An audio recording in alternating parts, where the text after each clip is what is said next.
neste capítulo xa poñemos unha serie de procedementos, digamos, desde o máis sinxelo, que é chamar ao cliente, dicirlle, mira, que tienes pendiente de pagarme tal. Desde aí hasta ir xa, vamos, polo as medidas xa xudiciais. Entón xa vamos explicando que pasos podedes dar, non? Si, aí tiven un caso na empresa editorial recentemente, un tipo que nos debía por unha colaboración, nun traballo debíanos bastantes cartos, estivemos meses e meses, pois ao principio empezas a chamar unha vez ao mes, logo tal, cando levas 8 meses xa unha vez a semana, ata que chegou un momento que lle dixen a Xavier que traballale con... Déxame o seguinte correo, vou non enviar eu, porque xa chegamos a un límite. Entón o correo era algo tan sinxelo como dicir, era un venres, estimado xa levamos X meses esperando o cobro deste traballo, no momento actual no que estamos, realmente estamos financiando a tua empresa porque nos adiantamos todos os cartos para producir este proxecto no que colaboramos e ti non puseches a tua parte, con o cual, se o luns non temos os cartos ingresados, vereme obrigado a que a próxima conversa tiñas coa miña abogada. Moitas gracias pola atención. Claro, despois dun trato máis ou menos cordial, o rollo se pasan varios meses, o tío quedouse pegado, o luns estaban os cartos na conta da editorial. Moitas veces o cliente non se espera que lle vayas a sair por aí, porque pode haber unha relación persoal boa e tal, e o tío vaise demorando, polo que sexa, pero chega un momento que, a ver, un respetito. Sí, entón, a veces simplemente cun correo decir a próxima conversa tes coa miña abogada, moitos se reaccionan. O problema é cando das con algún que non. Hai dúas palabras que soen funcionar, que son abogado e burofax. Vamos, eso funciona sempre. Bueno, casi sempre. A ver, aquí fixemos un ranking de tipos de clientes morosos, que temos nun podium ouro, prata e bronce. O bronce é o xustiño, que normalmente é un freelance ou unha pequena mediana empresa que soe ter problemas de liquidez, non? Entón está aí sempre agobiado coa gotiña, pago xa así que cobre, perdón. Como faz que pague? Escríbelle, chama ou busca a solución razoable, que che paga a prazos, en especies, arreglar os pagos, etc. Ben, este é o bronce. Logo temos o plata. O xustiño igual non che paga porque non pode, ou porque anda aí tal, vale?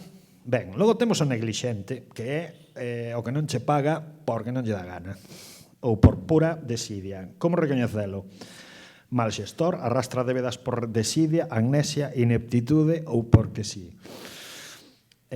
Armas do neglixente. Mañá fago xa transferencia sin falta, Hai causos... Como faz que pague? Escríbelle, chama, fala con ele en persoa, insiste, carta, burofaz, insiste, chama. Sempre é importante comunicarse cos morosos de xeito asertivo, é dicir, de xeito elegante e obxectivo. Exactamente. Nin ser un miña xoia, educado, nin ser con educación, pero nin ser agresivo, nin ser un miña xoia. Home, no caso que vos comentaba antes, unha das conversas previas que tiven eu con este cliente, o tipo estaba de cruceiro polo Mar do Norte. Este.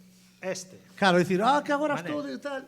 Seguro, aquí é un ouro, non? Un tipo que ten unha empresa que move moitos cartos, que decir, que problema non é, que decir, que xente que está acostumbrada a pago tarde, pois mira... Se pagas tarde, o cliente igual en vez de pagar cobras.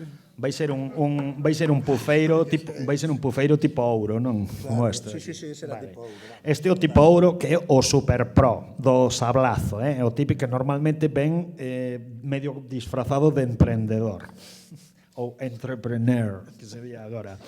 Como recoñecer o super pro? Moinante camuflado entrepreneur, proxecto que monta, pufo que deixa, labia infinita, eso é a súa principal arma. Logo outras armas son sempre ilocalizable, infinitas excusas e reviravoltas e frase máxica, son insolventes, señoría.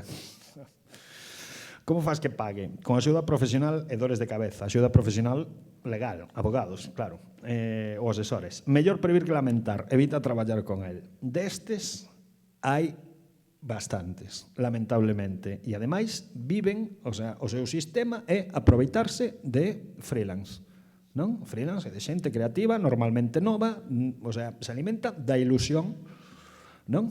E da enerxía de xente nova. E saben que se ti logo non volves a currar con eles, a traballar, porque te queimaron, da igual, seguinte. Claro. E cada traballo con unha, sabes, pum, e van queimando xente, dales igual. Claro. E dales igual que falen mal deles, que os pone a sacar dun burro porque en redes sempre vai, sociais, igual. sempre vai aparecer xente a quen comerlle a orella. Entón, a ver, O mundo cuidado, é moi grande para cuidado seguir con este timando, personal. entón. E ademais, unha cousa,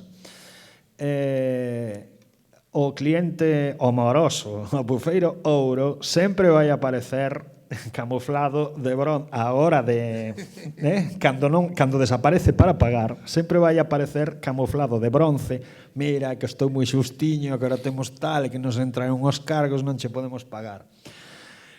Ou pode aparecer camuflado de prata, non? Sí, mañá fago precisamente te iba a llamar ahora, hombre, mañana te hago la transferencia sin falta, venga. Bueno, así. Isto un pouco para que vexades xa co tempo os que vos fagades freelance, bueno, xa iredes calando, non, estas non, estas tipoloxías de pufeiros.